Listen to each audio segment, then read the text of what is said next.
네, 기획 특집 준비해봤습니다. 여러분, 비트코인에 관심 정말 많으시죠? 대선 이후에 비트코인이 불을 뿜었습니다. 93,000달러도 찍었다가 지금은 한 88,000달러 선에서 거래 이어가고 있는데요. 지금 시점에서 과연 비트코인을 어떻게 바라보고 또 우리는 어떠한 전략으로 마주할 수 있을지 이야기 나눠보도록 하겠습니다.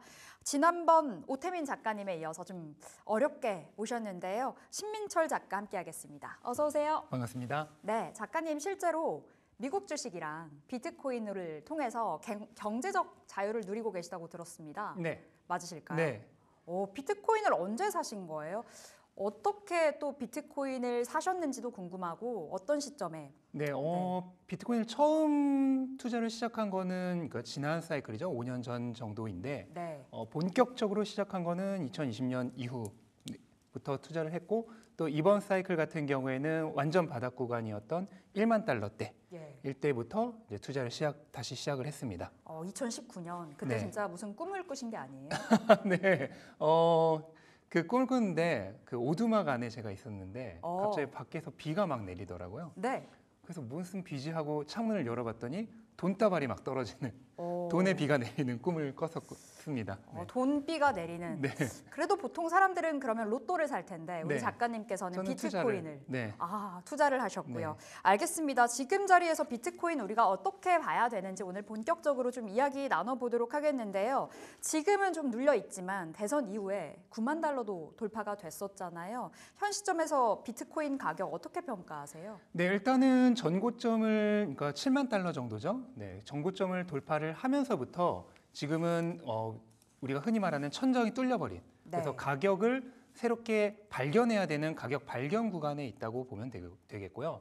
일반적으로 비트코인은 주식보다도 더 사람들의 심리에 의해서 가격이 움직이는 경향이 있습니다. 왜냐하면 현금 흐름 등과 같은 그런 다른 펀더멘털에 의해서 가격이 정해지는 게 아니라 오로지 공급과 수요에 의해서만 가격이 정해지기 때문에 그런 시장 심리가 훨씬 더 중요한데 일반적으로 그 피보나치 되돌림이라고 하죠. 네. 그 피보나치 함수에 맞춰서 가격이 움직이는 경향이 굉장히 큰데 현재 89,000달러가 딱 지난 중간 고점 7만 달러 초반대에 피보나치 되돌림 1.618, 61.8%라고 부르는 황금 지점인데 그 지점에서 정확히 지금 가격이 멈췄고 네. 그 위아래로 가격이 움직이면서 다음 가격이 어디가 적합한 가격이냐라고 하는 것을 지금 탐색하는 과정에 있다라고 보시면 될 것 같습니다. 방향성을 정하기 위한 그 구간에 서 있다. 그쵸. 이렇게 좀 네. 볼 수 있을 것 같은데 아마 이번 대선을 통해서 비트코인이 지금 잘 가고 있는 시점이다 보니까 이번에 비트코인에 또 관심을 가지시는 분들이 굉장히 많을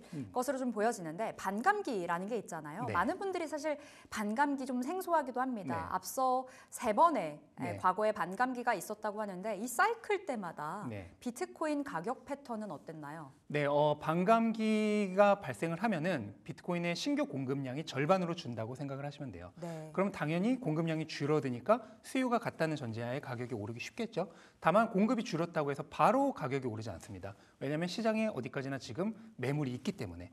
하지만 시간이 점진적으로 지남에 따라서 공급은 계속해서 줄어드는데 수요는 그대로 유지된다고 하면은 시장에 있는 매물이 계속 줄어들겠죠. 네. 이러한 공급 감소의 누적 효과가 발생하는 시점부터 본격적으로 가격이 오르는데요. 그게 반감기 이후 한 5개월에서 6개월 이후입니다. 그리고 이번 반감기가 4월이었으니까 10월 정도부터 그 시점이 시작됐다고 보시면 되고 정확히 그 지점부터 가격이 크게 상승을 시작했죠. 1월에 또 책을 내셨던데 그때도 이제 유례 없는 인생에 다시는 없을 기회가 오고 있다 이렇게 말씀을 주시기도 하셨더라고요.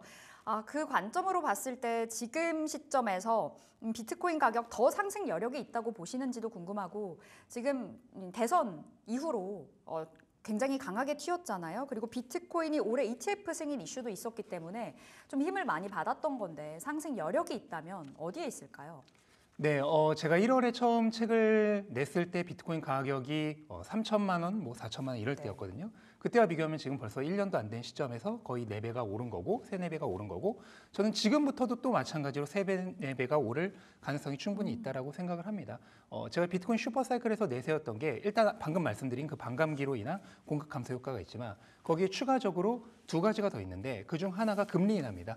비트코인은 여지껏 반감기 역사에서 반감기 이후에 그 5, 6개월이 지난 본격적인 공급 감소 효과가 나타나는 시점에 금리가 인하됐던 적이 없어요.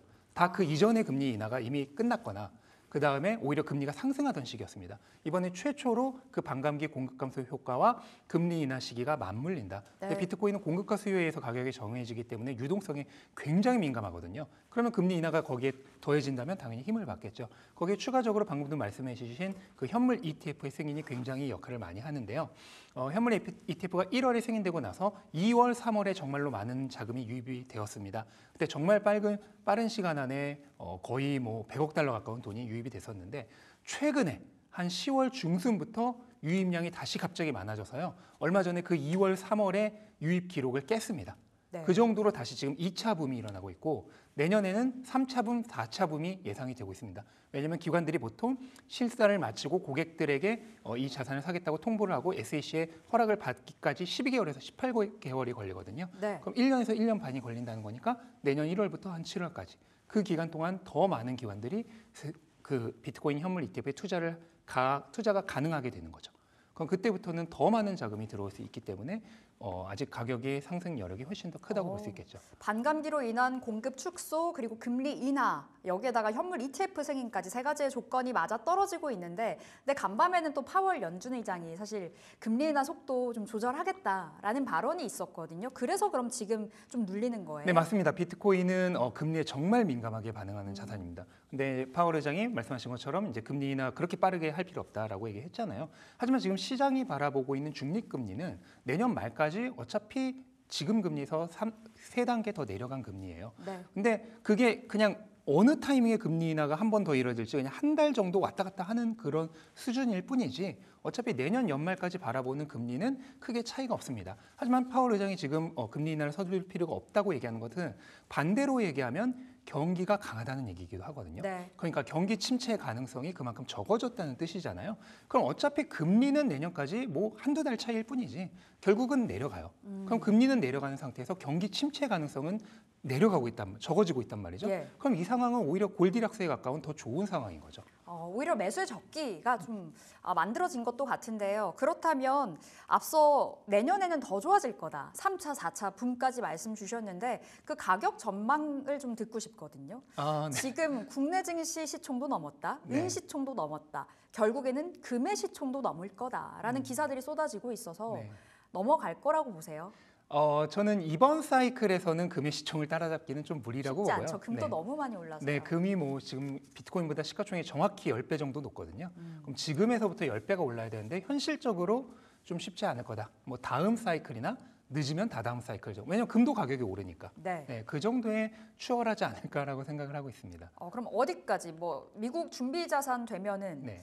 뭐 지금 50만 달러까지 간다 이야기도 있던데 결국에는 그 흐름이 좀 이어질 거라고. 네, 준비 자산이 된다면 정말로 그런 가격도 가능하지만 현실적으로 당장 준비 자산까지 되는 것은 해결해야 될 문제가 너무 많기 때문에 또 이거는 그 미국인 전 국민적인 좀 지지 같은 게 있어야 되잖아요. 그렇기 때문에 당장은 쉽지 않을 가능성이 높고요. 네. 그냥 평균적인 비트코인의 상승률을 생각을 한다면 비트코인은 사이클이 지날수록 시가총액이 커지기 때문에 당연히 상승률도 조금씩 줄어듭니다. 그거를 감안한다면 지난 사이클에서 반감기 이후에 8배가 좀 넘게 올랐거든요. 그러면 이번에는 한 4배 정도를 생각을 해본다면 이번 반감기 때 가격이 64,000달러니까 그거의 4배 정도면은 한 26만 달러 정도. 하나로는 또 환율이 지금 오를 예정이잖아요. 한 1,450원까지 오른다고 가정을 하고 거기에 김치 프리미엄이 또 붙어요. 네. 최고 불장에서 한 15% 정도 붙거든요. 지난 3월 고점 때도 15% 붙었었어요. 그러면 이번에도 15% 정도 김치 프리미엄까지 붙는다고 하면은 뭐 한 4억 5천만 원 정도 되지 않을까. 이거는 그냥 뭐 당연히 신이 아니기 때문에 정확한 가격 예측은 아니고 그냥 추측을 해보는 거죠. 4억 5천만 원도 말씀 주셨는데 김치 프리미엄 언급을 주셨으니까 저희가 또 질문 드려보겠습니다. 기존에는 김치 프리미엄이 굉장히 이제 부각이 많이 됐었거든요. 근데 이번에는 실종됐다 이런 말들이 있어서 어떻게 좀 바라보세요? 네, 실종이 되지 않고요. 아직 진짜 불장이 아니라는 뜻입니다. 네. 아직 그럼 우리는 지금 관심을 가져야 그렇죠. 되겠어요. 보기 네. 전에요, 남들이. 네. 왜냐하면 환율도 오르고 김치 프리미엄도 오르면은 하나로 환산한 가격은 해외에서 오르는 것보다 더 오르거든요. 네. 네. 근데 지금 환율 오르는 거 거의 뭐 확실시 되고 있는 그런 분위기잖아요.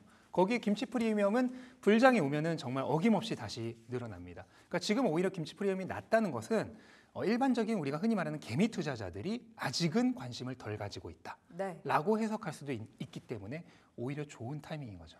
그러니까요. 남들이 좀 보지 않을 때 그쵸. 이때 봐야 우리가 또 경제적 자유로 가는 길을 좀 빠르게 들어갈 수 있지 않을까 이런 생각이 드는데요. 그렇다면 우리 전략이 중요하겠습니다. 내년 1월 20일자가 이제 트럼프 당선인이 취임을 하는 날짜인데 전략을 그럼 지금 사서 취임 이후에 팔아야 될지 사실 이제 주식시장은 셀론이라는 게 있다 보니까 뭔가 디데이가 되면 쭉 빠지거든요. 네, 어느 시장이나 마찬가지인데 기본적으로 위험자산 시장이 대선 이후에 상승을 하다가 보통 이제 취임 전에 하락을 합니다. 하지만 그 이후의 흐름을 보면 결국 그때 잠깐 조정을 받았다가 또 올라요. 그래서 2016년에 트럼프가 당선되었을 때만 보더라도 12월 초에 잠깐 약간의 조정이 있었고 그 이후로도 몇 번의 조정은 있었지만 대부분 그냥 살짝 내렸던 정도. 네. 그리고 본격적인 큰 조정은 언제 있었냐면 취임 이후 1년이 넘게 지난 2018년 2월 정도에나 있었습니다. 그러니까 그때까지는 그냥 약간씩의 조정만 있을 뿐 계속 올랐다는 거예요. 그럼 내가 팔고 나서 그 잠깐의 조정에서 또 바닥을 잡을 수 있느냐? 그거를 생각해 봐야 되는 거죠. 일반적으로는 어렵기 때문에 결과적으로는 그냥 추세의 끝까지 타고 가는 게 좋다. 그럼 추세의 끝은 어디냐? 이 비트코인 사이클 자체가 끝나는 시점이 될 것이다. 약간 우주의 끝을 얘기하는 것 같아요. 끝나지만 않을 것 같은 무언가 지금 사서 팔 때를 논하기 이전에 들고 가야 되는 비트코인인 것 같은데 그렇다면 비트코인은 참 어려운 게 이제 활용할 수 있는 그리고 우리가 무언가 보고 좀 전략을 세울 수 있을 만한 지표는 없는 것 같아서 어디 있다고 보세요? 어떻게 좀 바라보면서 오히려 우리가 그 전략을 지표가 짜볼까요? 더 많습니다. 그래요? 거기다가 현금 흐름 같은 다른 변수가 없기 때문에 그 지표가 오히려 잘 맞는데 단지 제가 여기서 이제 뭐 말로 소개해 드린다고 해서 여러분들이 그걸 활용할 수 있는 것은 아니기 때문에 네. 저는 그냥 전통적으로 모든 그 자산 시장의 지표의 왕은 인간 지표. 인간 지표, 인간 심리 지표. 그렇죠. 네. 라고 생각을 합니다. 그래서 여기 이제 뭐 댓글이나 이런 것을 잘 보시면서 정말 뭐 모든 사람이 다 환희에 차 있을 때 네. 그럴 때는 이제 위험한 순간이다. 매수를 멈춰야 하는 순간이고 모든 사람들이 다 뭐 힘들어하고 안 좋은 소리 할 때 그럴 때가 오히려 투자의 적기다라고 하는 점을 말씀드리고 싶어요. 주식과 비슷합니다. 주식 또한 사실 공포에 사서 환희에 팔아라라는 격언이 있는 것처럼 남들이 다 좋다 할 때는 오히려 좀 그쵸. 내려놓아야 되는 네. 그 심리를 좀 보자라고 말씀을 주셨는데요. 비트코인이 혹시나 이 폭락이 나올 수 있는 악재의 시나리오도 좀 챙겨볼 수 있을까요? 네, 뭐 블랙스완은 언제든 일어날 수 있지만 우리가 일반적으로 예측할 수 없기 때문에 블랙스완이잖아요. 다만 지금 한 가지 예측할 수 있는 블랙스완 중 하나는 내년에 결국은 경기 침체가 발생하는 거. 지금 실업률이 4.1% 뭐에서 3% 사이 정도에 머물러 있는데 이게 갑자기 다음 고용 보고서가 발표되는데 뭐 한 4.4%가 올랐어. 그 다음 고용 보고서가 발표되는데 4.7%로 올랐어. 그러면은 이제 갑자기 경기 침체 얘기가 나올 수가 있거든요. 그럼 경기 침체가 발생하면은 비트코인은 황금성이 거의 최고로 좋은 자산이기 때문에 어떤 위기 상황이 발생하면 일단 제일 먼저 셀오프가 발생을 합니다. 매도 행렬이 발생하기 때문에 가격이 제일 먼저 떨어질 가능성이 있죠. 이게 유일한 좀 불안점이 아닌가라고 생각하고 있습니다. 내년에 경기 침체가 오게 되는가를 좀 유의 깊게 볼 그렇죠. 필요가 있을 것 같고요. 네. 그렇게 됐을 때는 비트코인이 크게 좀 내려가는 시나리오까지 네. 써볼 수 있다는 건데요.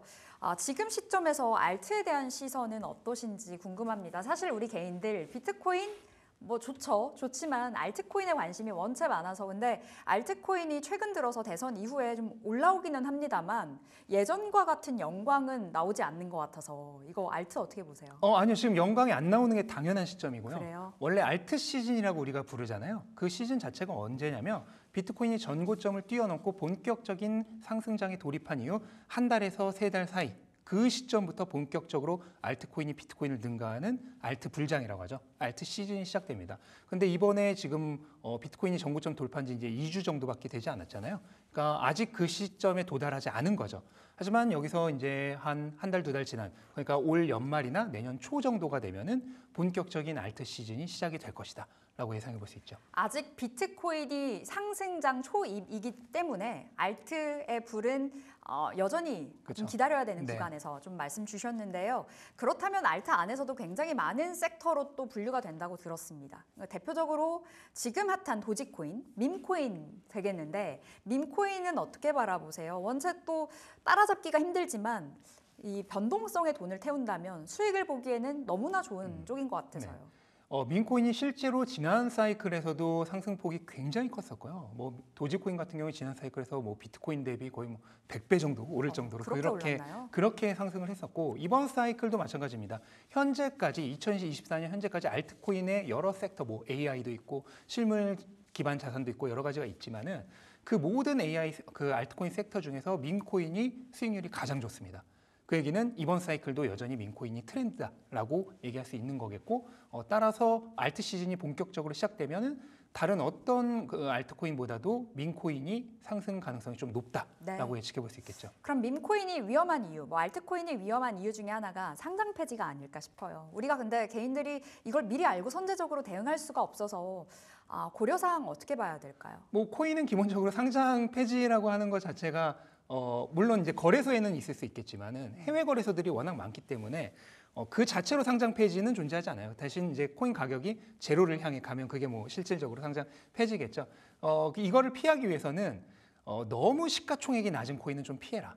예, 적어도 시가총액 한 100위권 이내의 코인들. 네, 그 시가총액별로 이렇게 정렬 누르면 쫙 나오잖아요. 네. 거기서 뭐 적어도 아무리 못해도 100위권 이내의 코인들을 투자를 해야 되고 시가총액이 너무 낮은 코인은 피해야 되고요. 그 다음에 초기 발행자나 투자자가 있는 코인도 별로 좋지 않습니다. 예, 그래서 민코인이 인기가 있는 거거든요. 민코인은 보통 초기 발행자나 투자자가 거의 가지고 가는 물량이 거의 없어요.